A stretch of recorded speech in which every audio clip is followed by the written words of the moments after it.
And thank you for coming to this. I'm really excited about what we've done here, and I really hope that everybody enjoys it. As Helen said, what we tried to do was to turn the Custom House into an online game of Cluedo, so that every room or the important rooms had a clue or a red herring, which was pertinent or not to the story itself. And I will now read the Night Inspector's report, and then we'll go on to the first of our authors who then wrote their story as a result of this. So here we go. I won't do the accent. Police report by Night Inspector William Luscombe, Waterbeer Street Police Station, July 8th, 1847. The weather tonight was unseasonably foul. Strong wind and heavy rain, quickly obliterating any footprints. A dark and stormy night indeed. I was alerted to the Custom House by Mrs. Constance Whitburn, the wife of the wharfinger Mr. Jackson Whitburn, because she couldn't get into her dwelling. Her rooms are at the very top of the Custom House, and she shares them with her husband. She had attended a meeting of charitable ladies of the town and had walked home in the pouring rain. Together with Constable Fulford, we broke the door down and were confronted with an horrific sight. The body of Mr. Whitburn was lying prone on the floor, hands to his throat, dead. We took the distraught Mrs. Whitburn away and proceeded to ascertain what had happened. The attic lodgings. Mr. Whitburn had been poisoned. Of that there was no doubt. There were signs of a struggle. The carpet showed the imprint of muddy shoes or boots. We were unable to decide if they belonged to a man or a woman, or indeed what size they were, as the struggle had taken care of that. The door was locked, but there was no sign of a key. The window was closed, but not locked. A bottle of rum was placed on a table, one glass beside it. I smelled it. It gave off a foul odour, not rum. It smelled with the rest of the premises. The long room. The strong box that is situated at the far end of the long room and is used for storing the day's duty takings was lying open. It was empty of all moneys. It has 7 locks. Some of the locks had been undone by key. The last one, the main one, had been smashed open. I found this curious. Was this because someone had the key for the other locks and wanted it to seem like a burglar had broken in and taken the money to take suspicion off themselves for it being an inside job? Or had the perpetrator successfully managed to pick the other locks, but failed at the last hurdle and given way to brute force? There was a note, hastily scrawled, in my opinion, the handwriting barely legible, left in the box. It read, "Now you look like a pig from the ceiling." I glanced upwards. The enormously ornate plaster ceiling decorations have many things on them, reflecting the produce that comes and goes through the port. I found what I assume was supposed to be a pig's head, with its tongue hanging out amongst the characters. I do admit there was quite a resemblance between that and the face of the wharfinger, a corpulent man, shall we say, after having been poisoned. The King's Pipe. This is on the ground floor. The King's Pipe is used to burn the day's illegal takings, such as tobacco that has been illegally imported. I found the half-charred remains of a book in the embers. Upon further examination, it revealed itself to be the ledger that would be used for noting what had been imported and what tariffs had to be paid. Or at least that is what I first surmised. Perhaps it was a second set of records, one that showed someone had been skimming the incoming money for themselves. The Surveyor's office. This is on the first floor. Nothing particularly of note here, apart from one thing. A device of a key on a long chain that could be dropped down through a long cabinet to the floor below, then pulled up again once used. Could whoever killed the wharfinger have improvised such a device to get in and out of the attic room without detection? And did that mean the person had an accomplice helping them? The main staircase. Sweeping up from the flagged ground floor, I found muddy footprints on it. They looked to me to belong to a man's boot or shoe. They continued up to the long room, then stopped. I then set about the task of questioning interested persons whose business revolved around the custom house. I made some very grave discoveries concerning the wharfinger. Mr. Jackson Whitburn's outwardly respectable appearance hid a somewhat dubious character. He had been, biblically, involved with a young woman who worked in the Prospect, the tavern at the side of the custom house. Her name is Dorothy Moore, the landlord's daughter. He had apparently made promises to her that she would become the next Mrs. Whitburn once he had managed to get rid of the present incumbent. To compound the situation further, she was bearing his child. Since Mr. and Mrs. Whitburn have no issue of their own, this would be a difficult situation to extract himself from.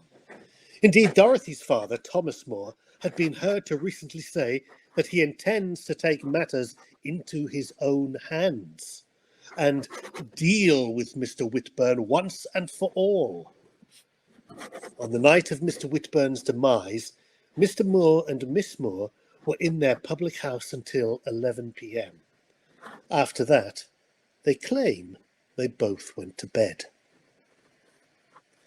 Mrs. Constance Whitburn herself was out on the night in question, attending a charity meeting for concerned ladies of a certain standing within the town centre.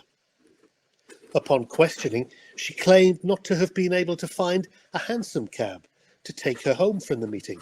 Such was the foul weather, and had to walk unaccompanied to the quay. She gave the time she reached home at 11:30 p.m. She knocked on the door of their dwelling and received no answer. She did not have her key with her, she claimed, as she had forgotten to put it into her handbag on leaving. She then contacted the police for help in breaking down the door, whereupon we found the body of her husband. She admitted under questioning that she knew of her husband's dalliance with that barmaid, as she referred to Dorothy Moore, but was unaware of the pregnancy. She also intimated that her husband had money problems of his own.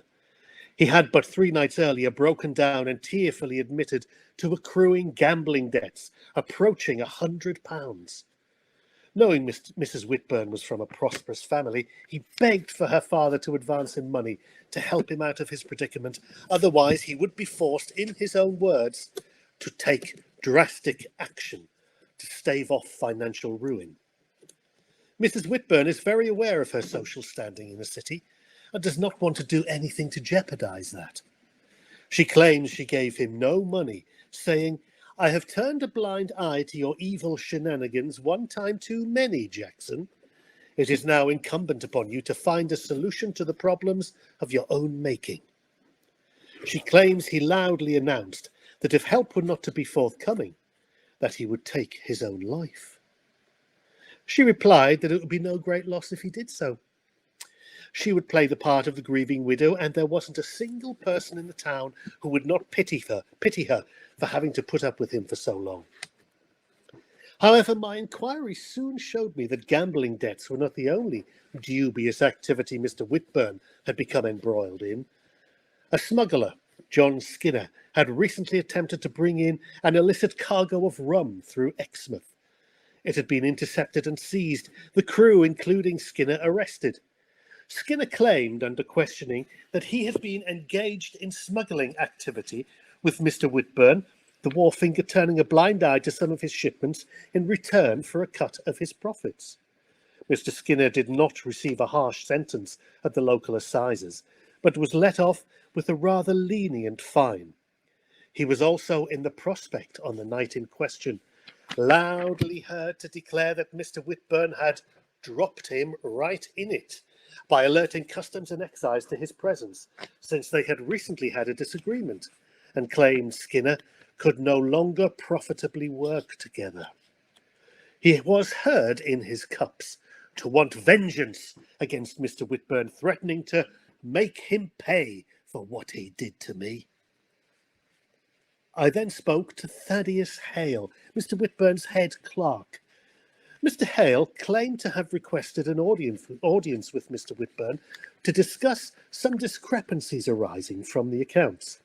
He claimed that the accounts stated did not match the amount of money in the strongbox, and that, in his opinion, someone had altered the records to make it appear there was less money taken in duty than was being reported. Mr. Hale is an upstanding member of the local community, a part-time church warden, and some would say an ascetic man of very little or no humour. It is also well known among the staff at the Custom House that Mr. Hale held a very low opinion of Mr. Whitburn, thinking him something of a bloated rake and a libertine to boot. It is also no secret that Mr. Hale believed he should have the job of wharfinger, a position he would dispatch with more efficiency and honour than Mr. Whitburn ever had. When presented with the half-burned books rescued from the King's Pipe, he became agitated, saying he wasn't sure whether he recognised them. I asked to see his handwriting to make a comparison for the burned books, and was surprised to find they matched. He became even more agitated at this point, claiming that someone was forging his work and attempting to shame him. I questioned other members of staff regarding Mr. Hale, and a different side to the man's character emerged. A brutal bully, some said, a man not without secrets of his own.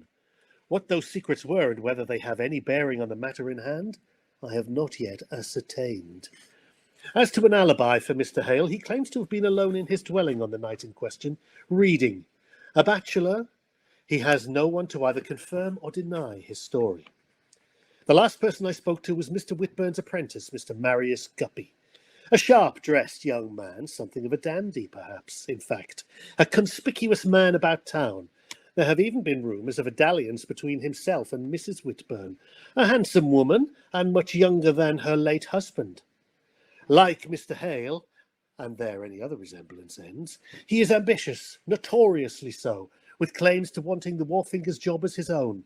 He claims to have had nothing to do with Mr. Whitburn's death, but under questioning stated he wasn't in the least upset by his boss's demise and hoped circumstances now create a vacancy which he will be asked to fill.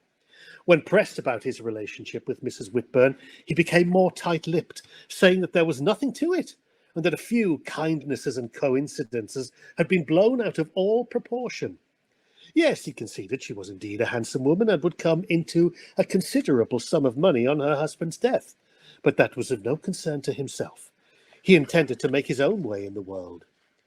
When asked his whereabouts on the night in question, Mr. Guppy replied that he was at home, engaging in the latest fad of bodybuilding physical fitness exercises.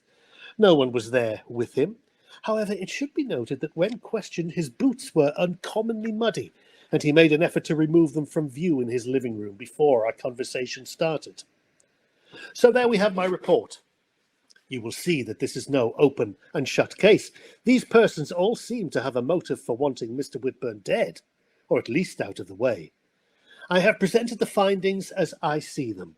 I now leave it to you to fashion a narrative from these characters and these clues as to what happened on that fateful night. I look forward to reading your reports. Your humble servant, Night Inspector William Luscombe. And now we go to the first of those, Rachel Dennis. Rachel was 53 yesterday, so happy birthday to Rachel. And this month sees her first ever published poem in an online journal, which is a nice birthday present. She is obsessed by Virginia Woolf, and when she isn't reading or writing, enjoys running around various forests and moorlands. So here's Rachel. Good evening. Oh. The mystery of the dead man in the locked room. On the night of 8th July 1847, I, Inspector Luscombe, was called to help a lady who couldn't gain access to her home. Upon arrival at the custom house, we found her husband dead. For many years, I mused over the man's demise, but it wasn't until the death of Mrs. Constance Whitburn that I discovered the truth. 12th July 1859. Dear Inspector Luscombe, I became aware of my husband's affair with Dorothy Moore when Thaddeus Hale, my husband's head clerk, informed me. He took great delight in explaining to me that Jackson had been having an affair with Dorothy and she was expecting his baby. I had always disliked Mr. Hale. He was a petty-minded man who had been fiddling the accounts for months in an effort to oust Jackson from his position as wharfinger and take the job for himself. On 6th July, Jackson told me that he was to be a father and he wanted a divorce. I knew that if he divorced me, Jackson would be entitled to a share of my considerable wealth, and I could not allow that to happen. Dorothy's father, Thomas, might have been persuaded to stick a knife in Jackson for ruining his daughter, but that would have been too messy, and as Thomas was prone to a drink or four, the likelihood was that the story would come out that it was me who had asked him to murder Jackson. On 7th July, I saw my friend Marius Guppy, who was also my husband's apprentice. Marius was in a maudlin mood, and when pensive, he would drink freely from the whisky bottle that he kept on a shelf, together with jars of potions and powders. I asked him what was wrong. He said he'd got in too deep with a woman, and that she was planning to marry a man under false pretences. My ears pricked up. I asked him to explain. In his alcoholic stupor, he said that he had been sleeping with Dorothy for months and that she was pregnant with his child. Neither of them had any money nor prospects, and they wanted a better life for the baby. They had decided to trick Jackson into believing that the baby was his. As I stood up to leave, I glanced at the shelf where he kept his whisky. I saw that one of the jars was marked Pure As, and I knew what that was. Marius had been supplying me with a compound made from pure arsenic mixed with vinegar and chalk to improve my complexion. I surreptitiously put the jar in my pocket and made my goodbyes. When I got back to the custom house, I put the jar on a shelf in the kitchen. I wasn't sure if I would be brave enough to actually use it. On the evening of 8th July, I was getting ready to go to a meeting when I saw Jackson in the kitchen with the bottle of arsenic in his hands. He asked if I wanted a drink. Yes, I called, and watched as he poured me a glass of rum and added some powder from the jar. I noted which glass of rum he had sprinkled the powder in. He placed the glasses down on the table. I told him that Dorothy's baby was not his, and that he was a fool to believe otherwise. I said I had got the full story from Marius, that they were tricking him for monetary gain. He stood up in a rage, shouting that I was only saying this because I was hurt at the failure of our marriage. He marched into the kitchen to gather his thoughts, and it was then that I switched the glasses. When he returned to the drawing room, I raised my glass to my lips and took a small sip. I told him to calm down and have a drink. He picked up his glass and downed the contents in one. I didn't know how long the poison would take to work, but I made my excuses and left, leaving my key behind. I hid behind the door of the East Bond store, and soon after I heard the door slam and his footsteps coming down the stairs. I followed him across the muddy fields to the pub, where he no doubt wanted to confront Dorothy, but he didn't make it that far. I had to duck down behind a hedge when he turned around and headed home.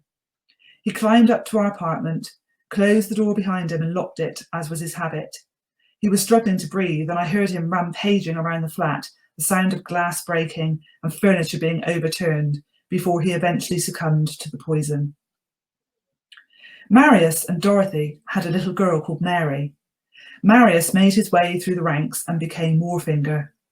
I am leaving all my money to Mary, with the express wish that she has the means never to rely on anyone other than herself. Yours truly, Mrs. Constance Whitburn. Thank you. Thank you very, very much there, Rachel. Lovely.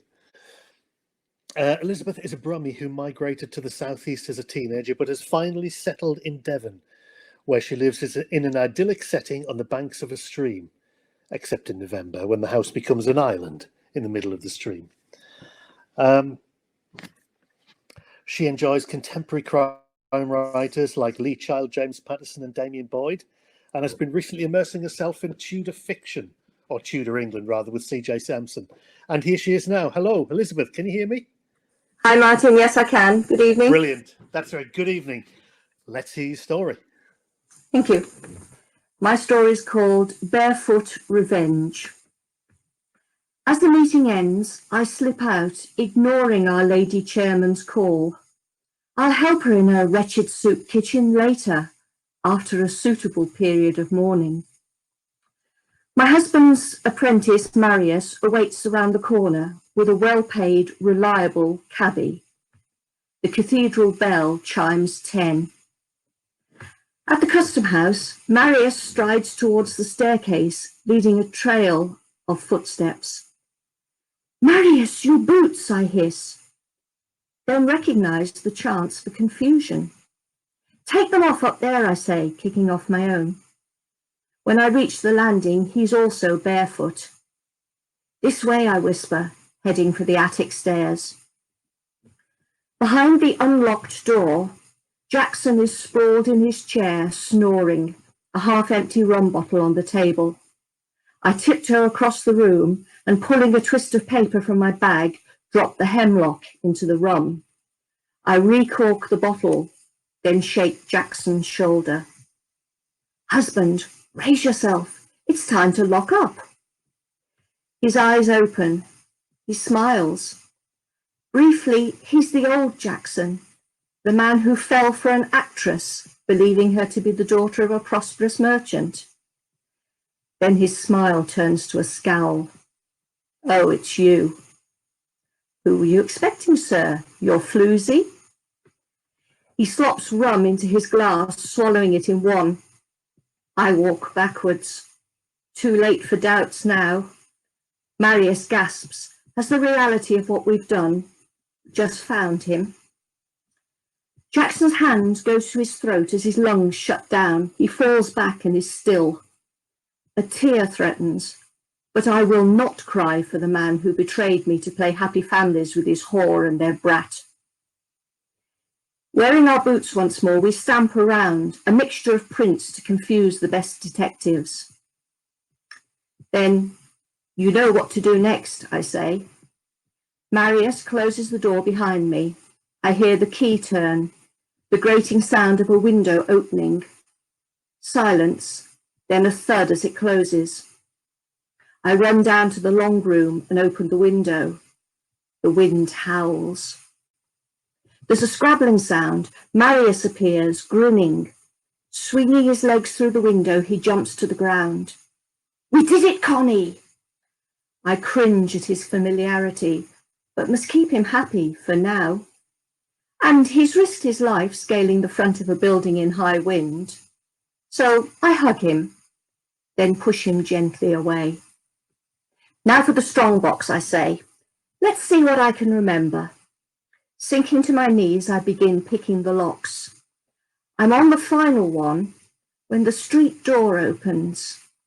Peering through the banisters, we see Thaddeus Hale enter the West Bond store, a large book under his arm. Why tonight of all nights? We wait silently as the smell of burning paper rises from below.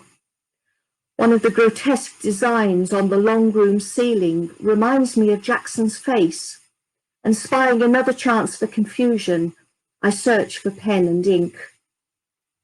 But finally, I lose patience. "Is there anyone down there?" I call. There's silence. I smile grimly at the thought of the obnoxious little man cowering in fear. Then I call out, "False alarm, Jackson, it must be the wind." There is a rustle, a rush of quiet footsteps, and the street door opens and closes. But we've lost valuable time. Marius uses a mallet to smash the final lock. Despite my spreading rumours of Jack's gambling debts, I know he's rich from his dealings with Skinner. This money is to keep Marius quiet. And if anything goes wrong, it's a hidden stash of money for the police to find. I drop my scribbled note in the strongbox as we leave. In the lobby, I accept Marius's embrace once more. He drops the attic key in the swirling waters of the Exe, then walks away. I climb the hill to the main road, hail a passing cab, push a coin in the driver's hand and bid him fetch the night inspector. Tell him the wharfinger's wife is locked out and can't raise her husband. Tell him she fears something is amiss. Tell him to hurry.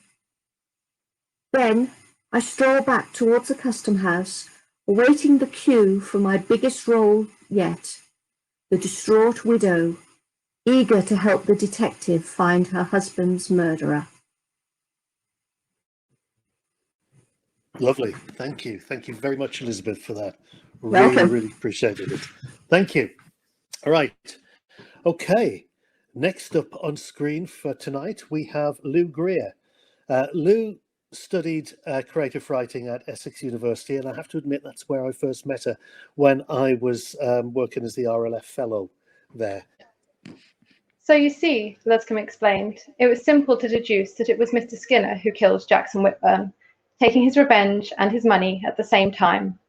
A hush fell over the group at the Prospect pub. No, I bloody well didn't, Skinner scowled. I'm the best friend he had in this room. I didn't do nothing to him. We settled our argument square. I thought he'd ripped me off, but I know now it's that little sod that was skimming extra off the books. He jerked his finger at Marius. Marius's head slumped to his chest. Marius and I demand immunity, Thaddeus called abruptly. Skinner, deplorable human being that he is for once telling the truth. He didn't kill Jackson. And just how do you know this? The constable frowned. Look, I didn't kill him. I want immunity for another, much smaller and more insignificant crime. Thaddeus settled himself down. It was a dark and stormy night. Oh, bloody hell, Marius interjected. I'm sorry, Thad, but if we're giving ourselves up, I can't let you butcher it. I'll tell it. It was unseasonably foul that night, more like November than July. I ducked into the pub to wait while Thaddeus finished with the day's takings, Marius began, telling of overhearing Skinner's plans to help Jackson escape that night in order to run out on both his debts and his mistress's unborn child. This was bad news for Marius and Thaddeus, as the pair had been skimming money from the books for quite some time, with Jackson pegged as the scapegoat. Unfortunately for Jackson, Dorothy also overheard this, and after literally running into his wife Constance on the way to confront him, had instead left with a plan conspired between the two of them. Dorothy had been instructed to, later on that night, climb the very rope ladder that Jackson was planning to use to make his escape, and to leave a poison-laced glass next to his bottle of rum. Constance would then later return from an event and hide away any evidence, allowing them both to be free of the wretched man and financially much better off in the process. Once inside the empty customs house, Marius explained, continuing his tale, Thad burned our second set of books in the King's Pipe, and I took his 6 keys to open the strongbox. Only Jackson held the 7th key. I glanced out of the window before I started, noticing a barely visible shadow of a man on the ladder. Assuming it was Jackson, I threw my hastily scrawled note to the floor as I opened the locks. Now you look like a pig's head from the ceiling, I had scrawled, planning to taunt Jackson with a calling card so he knew it was I who had taken his money before he could run. After all the times he'd sneered at me to stop standing around like a pig with your tongue hanging out, any time I dared to take a break, he was sure to understand that I had bested him. Then everything went wrong. Thaddeus burst through the long room doors, hissing, "The main door is open, we have to hide." The heavy and final thud of a body came from above, shaking a little plaster free from the ceiling. That shadow hadn't been Jackson, I realised, but Thomas climbing to complete the task his daughter was unable to. I panicked and booted the centre of the safe with my heel. We grabbed the money and hid. I chose a place by the curtains and Thad back by the door. No sooner had we hidden than heels clicked their way up the stairs. Thad creaked the door open as they passed, and I thought my heart would stop. He witnessed Mrs. Whitburn slip into her home, and a few seconds later I saw the ladder fall. As her feet retreated past us once again, Thad crept over to join me at the window. "You shouldn't have opened the door," I hissed. "It was too much of a risk." "Everything for us is a risk," he murmured back. "Some are worth it." As we peered through the window, we saw Mrs. Whitburn slip the key into her pantaloons and hurl the ladder into the river. Thad squeezed my hand. "The police will be here soon. If we're going to run, we're going to find that place in the country and live our real lives together. We have to do it now." "Should we?" I blinked back threatening tears. Thad closed his eyes and sighed. "It won't work. Not right now. They'd suspect us. We need to make sure these people are caught first." So you see, Marius spread his hands to the gaping ensemble. Mrs. Whitburn planned the murder. Dorothy made it happen. Thomas made it all possible. The silence in the room threatened to engulf them. I can't offer you immunity for that. The constable shook his head. No, I assumed as much. Thaddeus smiled in resignation. One for the road? He asked, raising his glass. The room, still too shocked to know what to think, raised their glasses in turn. None for me. Skinner pushed his away. I'm ferrying a couple of folks over to France tonight. The rest of the sorry group downed their rum, nodding at one another in recognition of the deeds that now tied them, as Thaddeus and Marius continued to hold their glasses aloft and full.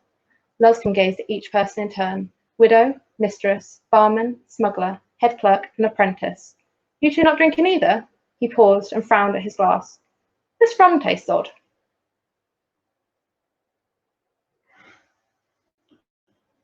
That's brilliant. Thank you. Thank you. I don't know if you can not hear me or not. Thank you. That's excellent. I love that ending as well. Thank you so much, Lou. Okay.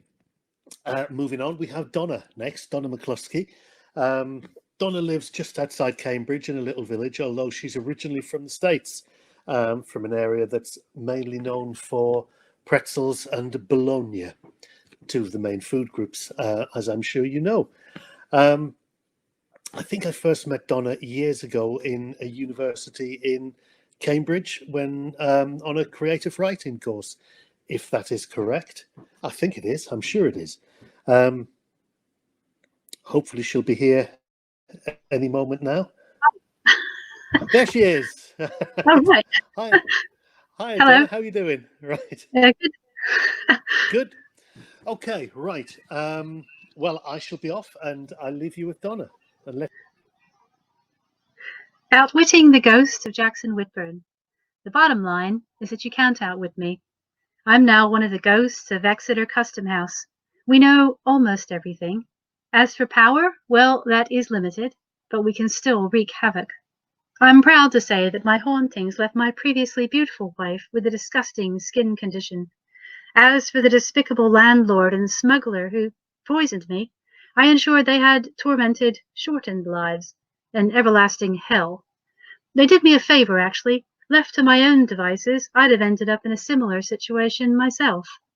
Constance, the missus, was looking extra fetching when she left our attic apartments above Exeter Custom House on the blustery afternoon of July the 8th, 1847.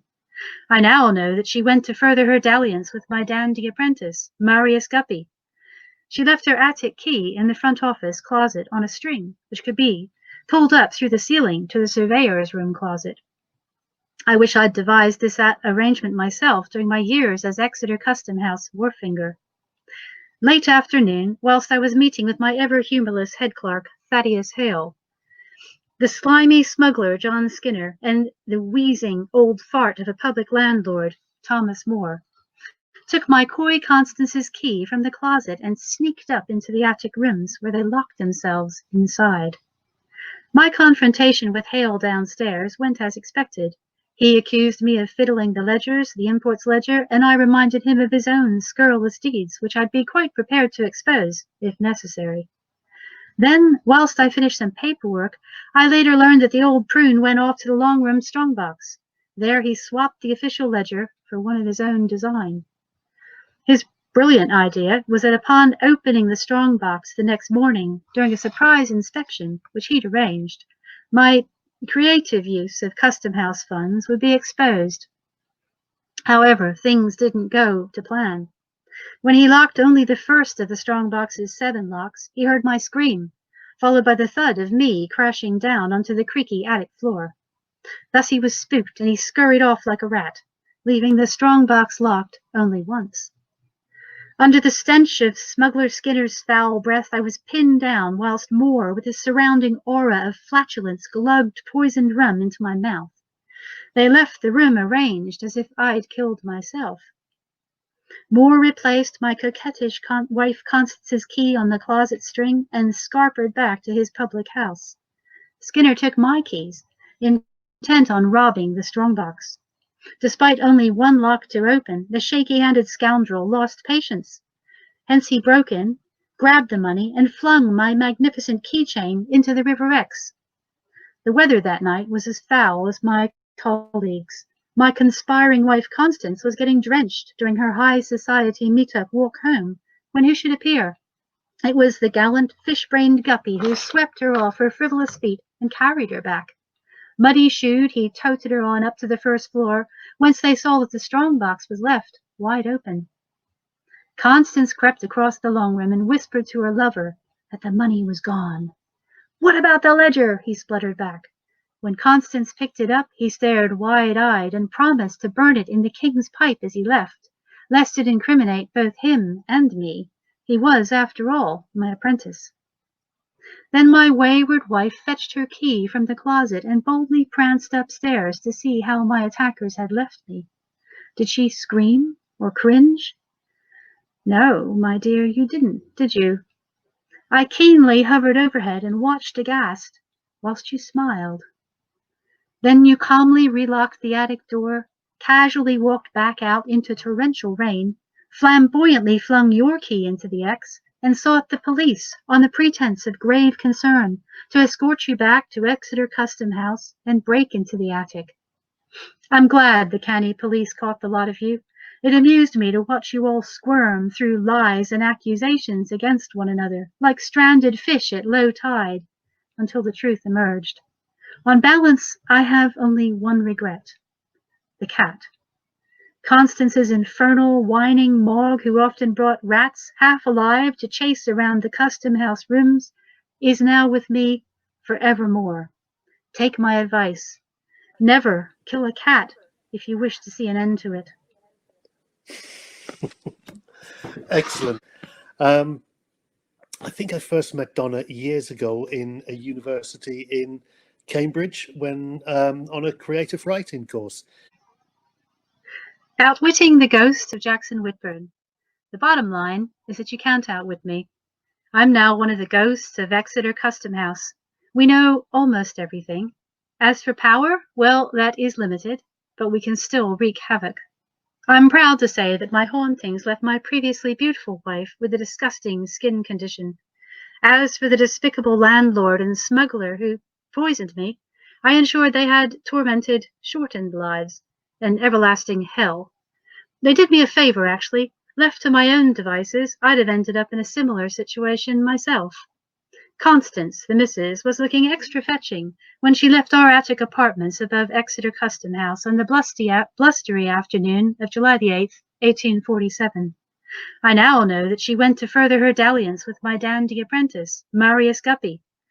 She left her attic key in the front office closet on a string, which could be pulled up through the ceiling to the surveyor's room closet.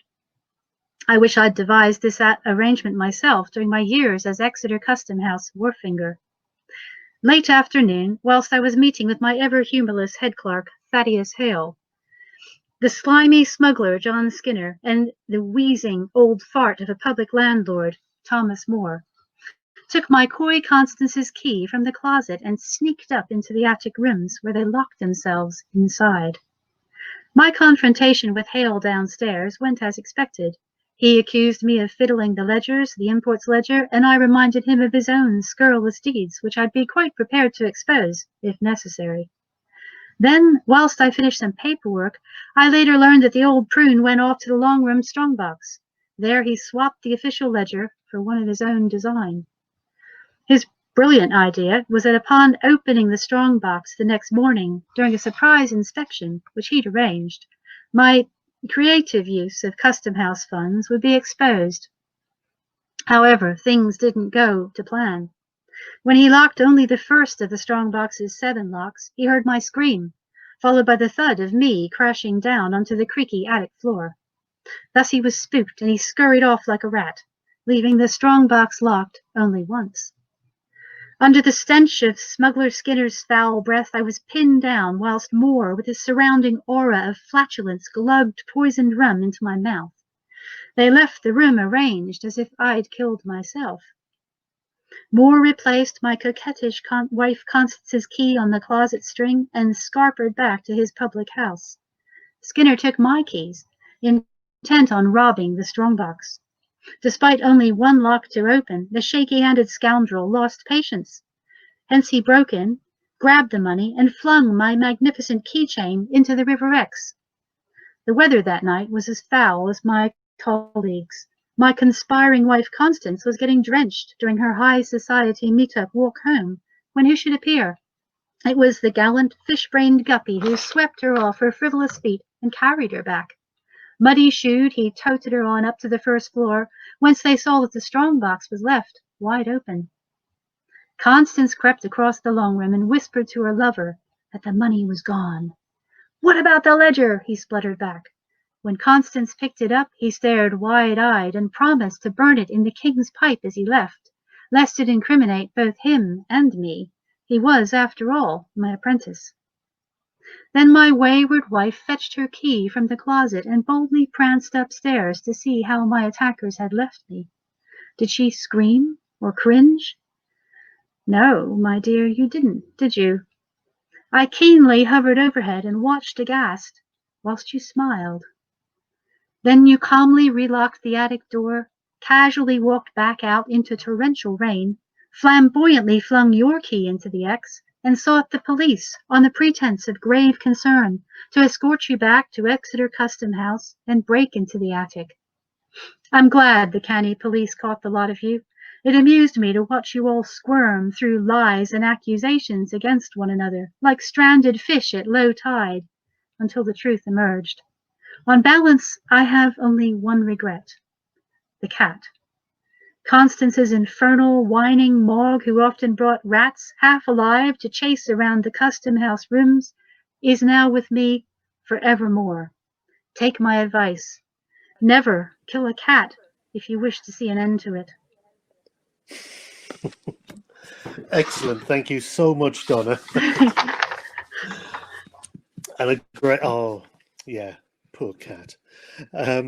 Right, okay, next up we have Kim Botley. Kim is originally from London, has also lived in China and France, and means that she sometimes struggles to find the right word in 3 languages simultaneously. She currently lives, or has settled in rather, Gloucestershire. Her first novel won Stroud Book Festival and is currently on submission to agents. She's now working on her second thriller. And here she is. She is here. Right, good. Good evening, Kim. Good evening, Martin. Right, hi. Okay, let's hear your story. Linnet. Dear Diary, there is much I have not confided to you previously for fear of my husband Jackson invading this private space as he has all others. Therefore, I must tell this story from the start. Jackson's attentions had rendered me an unfit spectacle for a Sunday morning congregation, so it was I who answered the side door when Dottie knocked 3 months ago. I knew her by sight from my long hours at our attic windows. "I seen you put that bird out," she said. Jackson had given me a linnet, not for my entertainment, but so I might meditate upon its singing while imprisoned. Every morning I balanced the cage between the roof tiles and the gutter, bringing it in with regret in the evening when I heard Jackson's tread on the stair. I confided little of my situation to Dottie that day, but as our intimacy grew over the weeks, there came a point where there was nothing I had not shared. Nothing. We devised a plan. Dottie wore a cushion beneath her dress, claiming Jackson was responsible for her condition and had promised to marry her as soon as he was rid of me. This ruse was to demonstrate she had no motive for murder. I tended to a bag of birdseed in the basement, anointing it with water. When I checked the seed last night as Jackson slept his drunken dreams, it was at last grey with ergot poison. This morning I hung a red tea cloth from the side window. Within half an hour, an answering black hair ribbon fluttered from the Prospect Inn. Wearing gloves, I prepared my husband's favourite custard pudding.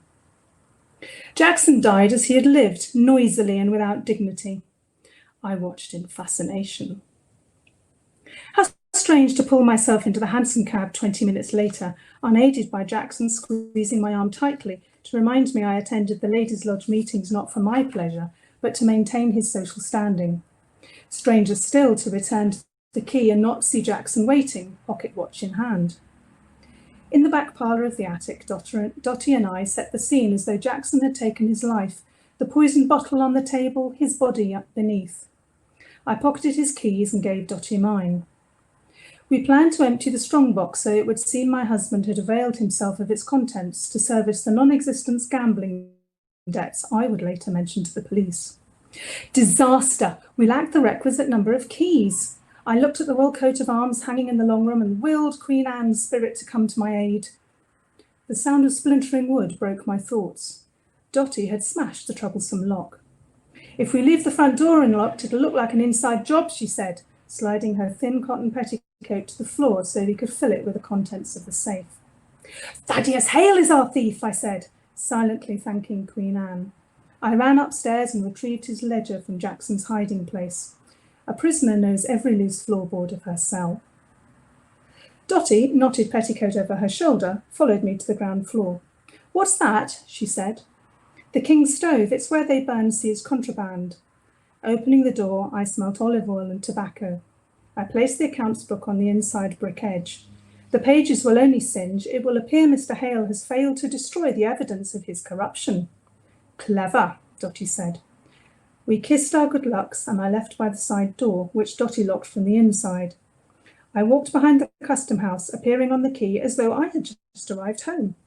I put on a puzzled expression as I found the front door unsecured. I fancied I heard Dotty lock the attic door as I waited before leaving to raise the alarm. The night inspector and his constable, myself in tow, followed muddy footprints to the long room. The broken strongbox did not go unremarked. I led them to the attic door, which they broke open, falling up the stairs in their exertion. My handbag, I said loudly, so they would see me produce my door key from the depths of the velvet bag. My alibi was now irrefutable. Jackson's body discovered, the policeman returned to the strongbox to ponder the improvised note we had left to connect the thief to Jackson's murder. Dotty was then safe to leave the bedroom wardrobe she had been sharing with Jackson's muddy boots and slip away through the connecting rooms behind the long room. I will sleep well tonight. Tomorrow I shall set the linnet free.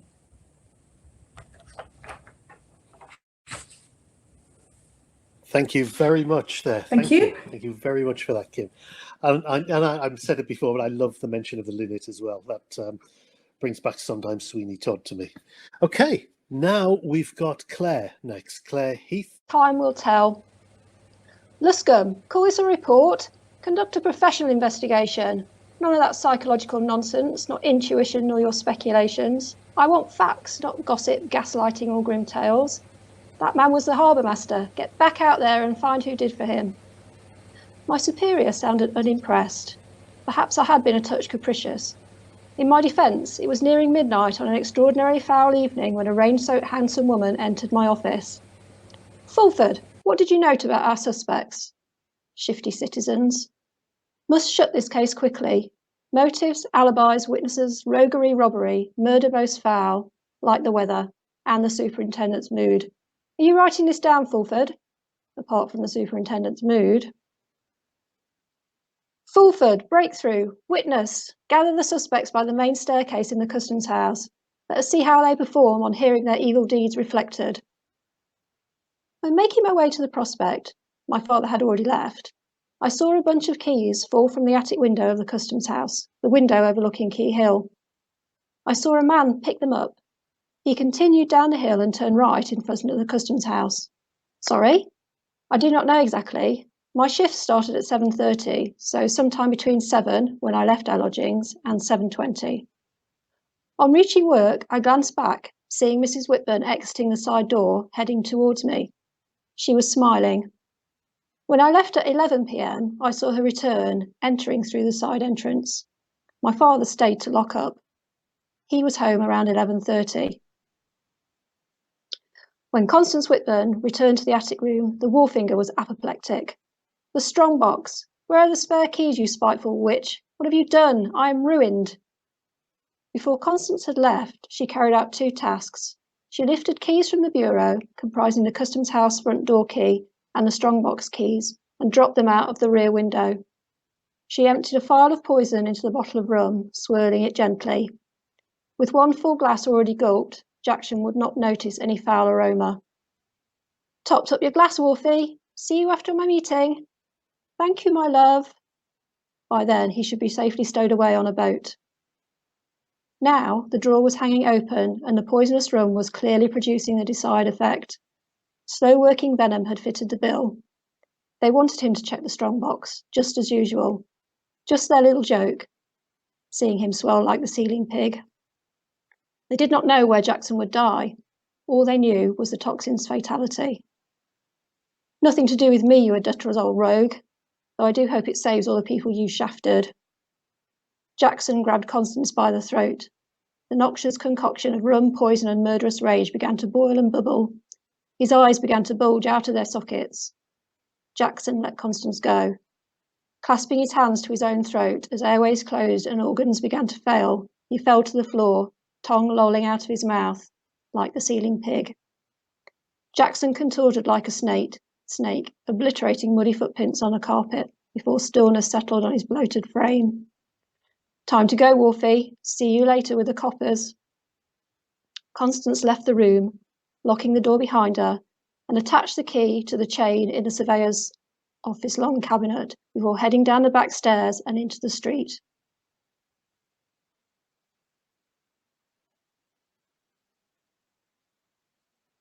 Retrieving the keys, Constance's accomplice rounded the customs house, entering through the main door. Ascending the staircase to the long room, he unlocked the strongbox, annoyed to be stumped by the final lock. No key, no time to look. He took off his heavy boots and smashed through the obstacle, finding money and a ledger. Thinking of blackmail, he replaced ledger with a note. Final joke. Discarding blackmail as too troublesome, he secreted the ledger in his pocket without regarding the contents. Replacing boots and pocketing the cash, he went downstairs, throwing the ledger into the king's pipe before leaving the building, locking the door, and shoving the keys into the barrel of the right-hand cannon. Time for a drink. In the customs house, Luscombe and Fulford noticed suspects appeared comfortable in close company. We know you are all involved. We have witnesses. There is no doubt you will all hang. 5 sang in perfect harmony. It was Constance. Thank you. Thank you. Good evening, Sarah. Hello. Yeah, you can hear me. Brilliant. Okay, Yeah. Let's go. Let's hear your story. Thanks. This is Hemlock, Line and Sinker. It was January 1848. The bitter wind blew through Northern Hay Gardens. It did little to deter the crowd who had gathered to see the gallows drop its latest crook. I watched as the hangman sent Mr. Hale to his death. It was over. He had been tried and executed for the murder of Jackson Whitburn. As Fulford and I left the scene, I aimlessly collided with a woman a few steps ahead. She stumbled. I reached out to steady her. She twisted round and uttered a word of thanks. It was then that I noticed her babe in arms. We locked eyes for a moment, and something startled us both. Her cheeks flushed. She hastened her pace, weaving away from me into the mob. I was impelled to follow her. She was dressed well, but maybe somewhat awkward in the attire. Whoever she was made my stomach churn and my heart pound in a way that was far from comfortable. We followed her to St. Petrock's Church. This is where the widowed Constance Whitburn helped the poor, sick and destitute. At night it was a sanctuary for the fallen ladies, those lost in this hateful world. It was then that things became clear. I gave Fulford instructions and stepped inside. All the others in the case of Jackson Whitburn had been accounted for. As the months had gone on, they had gotten on with their lives in one way or another. But not Dorothy Moore. She had vanished soon after the crime. Now I saw her again, huddled with her baby and Constance at the end of the aisle. She was the woman from the crowd. I know what you did, I said, causing them to look up. Constance stood firm. Dorothy quivered beside her. At that moment, Fulford came running down the aisle. He admitted it, sir. Hemlock grows on her father's estate. Tears exploded from Dorothy. Tell them, Constance. Constance turned at the words, swiping Dorothy with a slap across her face. Be quiet, you whore. This is all your fault and that bastard child of yours. I could have gotten away with it if it weren't for you. You were meant to stay away like we'd planned. A baby born out of wedlock, sir, is no life for anyone. All the people I trusted had turned against me, so I went to Constance. Madness, really, but I thought maybe she would have some sympathy, considering the work that she does there, the girls that she helps. Dorothy sat, hair in disarray, clinging to her child. How wonderful for Constance, I said. Not only could she get rid of the man who had caused her shame for so long, but in your desperate state, she could convince you that it was a good idea. I bet some money sweetened the deal, didn't it? The explanation for your smart clothes now. She said she'd support us financially, sir, if we moved around from the city. No doubt she did, Dorothy, no doubt she did. I suggest to you then, Constance, that you collected the hemlock from your father's estate the day before the murder. You prepared the rum, and as the attentive wife, poured Jackson a drink before you went out. Once the poison took hold, he would have felt like he was suffocating, thrashing around and frantic, as if having a fight with an invisible being. He was unable to summon for help because you had locked him in. Then Dorothy would arrive to set the scene. She had an alibi until 11 p.m. After that, she sneaked out and with the key that you provided, let herself into the custom house to incriminate Hale, burning the ledger, stealing the money from the strongbox, and then stowing away the key. Working in male boots, she left muddy footprints on the stairs to confuse us. She entered and exited brazenly through the front door. She need not enter the attic, for Jackson would already be dead. The only possible witnesses to her presence would be the drunkards on the quayside, the most unreliable witnesses of all. At 11:30, you raised the alarm and innocently discovered Jackson's body with us, and we, like fools, fell for it all. Well, not now. A chilling shriek expelled from Constance. But only Dorothy was at the only Dorothy was at the scene of the crime. Only she shall hang for this. An innocent man has hung already. I will not send an innocent mother to the gallows too, and leave her son an orphan. Only you will hang, Constance Whitburn. Only you. Later at the station, Fulford and I shared a drink, content that the mystery had at last been solved. So, does hemlock grow on her father's estate? Fulford asked. Damned if I know, Fulford. Damned if I know.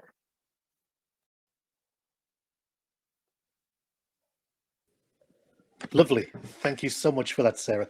I love that ending. Right. Okay. Thank you very much for that. And now we have our final reader tonight, our final story for tonight. And it's Tracy Fuller.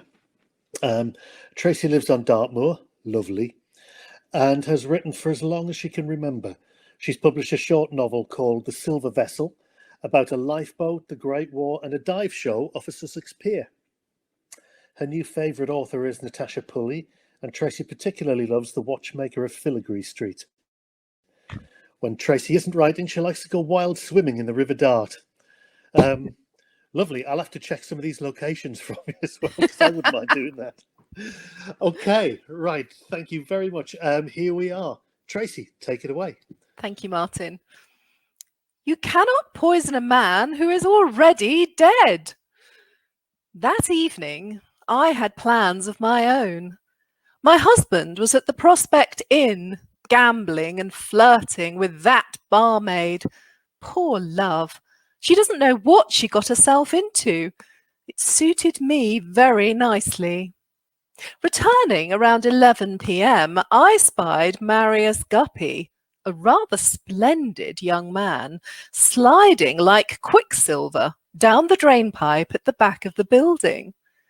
Protruding from the drainpipe was a leather tube, which he cut and shoved through the window of the West Bond store before sauntering away. At the front, that odious thug, Hale, stumbled out and threw a cone and piping under Miller's Bridge and dashed away. I had mislaid my key, so I made for the Prospect to rouse my husband from his drunken stupor, where Dorothy said Jackson had left, worst for wear, leaning on Skinner, that smuggler.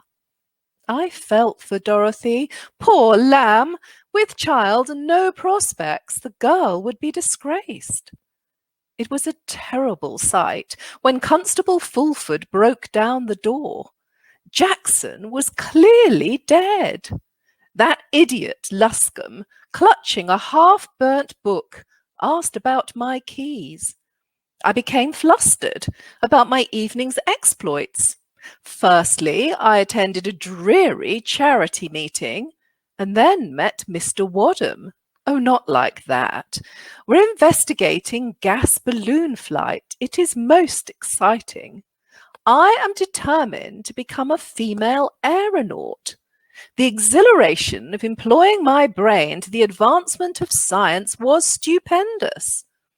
Luscombe was suspicious, and it was fortunate that Mr. Wadham himself hurried towards us brandishing the keys I had dropped. Luscombe was crestfallen, lost interest, jabbered about whoever sold Jackson the rum being the murderer. Later, the nefarious characters involved were summoned to the saloon of the Prospect. Luscombe pinned the murder onto poor Dorothy and her father for selling poisoned liquor. The publican remonstrated that the alcohol was adulterated with varnish, and although foul, it wouldn't kill. I thought about Dorothy's unborn child, for which I had some affinity, and stood up. "Sir," I said, "you cannot poison a man who is already dead." Luscombe looked aghast. "What are you saying, woman?"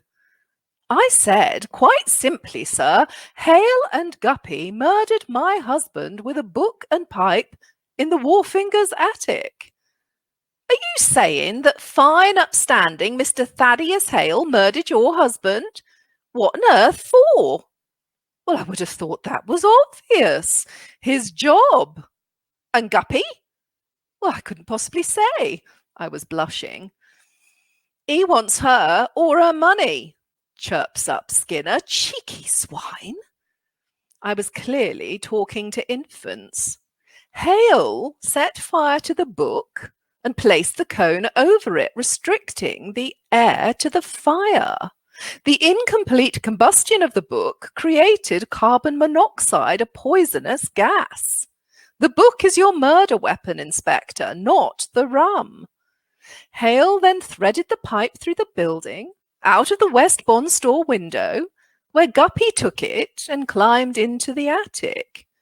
Guppy and Hale met on the Star-Cross Atmospheric Railway, where they manufactured the piping. Luscombe demanded to know how I knew so much about these gentlemen. "My dear man," I said, "as the Wharfinger's wife, I need to know the background of our employees. May I continue?" Luscombe conceded. I went on. Guppy was strong, more blushing. He held the second cone to Jackson's face. No wonder my husband was holding his throat. He couldn't breathe. Guppy splashed the rum around to look like alcohol poisoning. He dropped part of the pipe on the roof, climbed out of the window, and shoved the cone and the rest of the piping through the bond store window where Hale gathered it up. Luscombe was pink as a peach. "But what of the strong box?" "Oh, that. Well, Hale was probably trying to put the money back in, not take it out. He wouldn't want a burnt book to incriminate him. He was clearly interrupted. I expect if you ask Mr. Skinner, he will have found a way to trot back in and force the last lock. Ever the chancer, eh, Mr. Skinner?" Skinner's pockets revealed a roll of banknotes. Skinner was shouting. Hale was running. Guppy was open-mouthed. And Fulford was arresting. Of course, I didn't see all of this, but carbon dioxide will create the perfect murder. Totally undetectable. It seems to fit the events, and I couldn't have that poor young woman give birth to her child in an Exeter jail, now could I?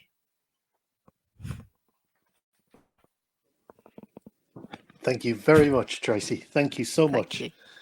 Excellent. Okay, that's we've reached the end of our readers. I hope that you've all enjoyed listening to the stories.